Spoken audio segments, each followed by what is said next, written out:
Hamas کے ساتھ جنگ بندی کا یہ مختصر وقفہ ہے۔ اسرائیلی وزیر دفاع عارضی جنگ بندی کے بعد لڑائی شدت سے دوبارہ شروع ہو جائے گی۔ ہم مزید یرغمالیوں کی رہائی کے لیے دباؤ ڈالیں گے۔ اسرائیلی وزیر دفاع کا یہ کہا گیا ہے۔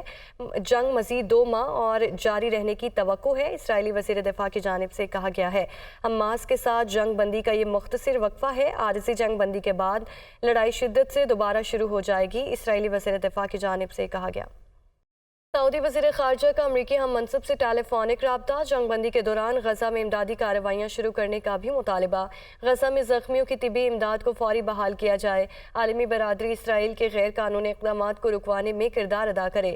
سعودی وزیر خارجہ کی جانب سے مزید کہا گیا کہ غزہ سے فلسطینیوں کی جبری نقل مکانی کسی صورت قابل قبول نہیں ہے۔ سعودی وزیر خارجہ کا امریکی ہم منصب سے ٹیلی فونک رابطہ ہوا ہے، جس پر انہوں نے جنگ بندی کے دوران غزہ میں امدادی کارروائیاں شروع کرنے کا مطالبہ کر دیا۔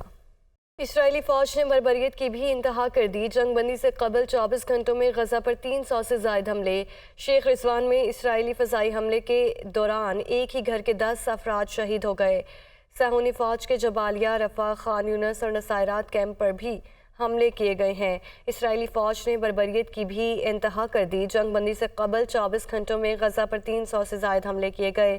شیخ رضوان میں اسرائیلی فضائی حملے کے دوران ایک ہی گھر کے 10 افراد شہید ہو گئے۔ صہیونی فوج کے جبالیہ، رفح، خان یونس اور نصیرات کیمپ پر بھی حملے کیے گئے ہیں۔ آپ کو بتا رہے ہیں کہ شیخ رضوان میں اسرائیلی فضائی حملے کے دوران ایک ہی گھر کے 10 افراد شہید ہو چکے ہیں۔ جنگ بندی سے قبل 24 گھنٹوں میں غزہ پر 300 سے زائد حملے کیے گئے۔ اسرائیلی فوج نے بربریت کی بھی انتہا کر دی ہے۔ جنگ بندی سے قبل 24 گھنٹوں میں غزہ پر 300 سے زائد حملے۔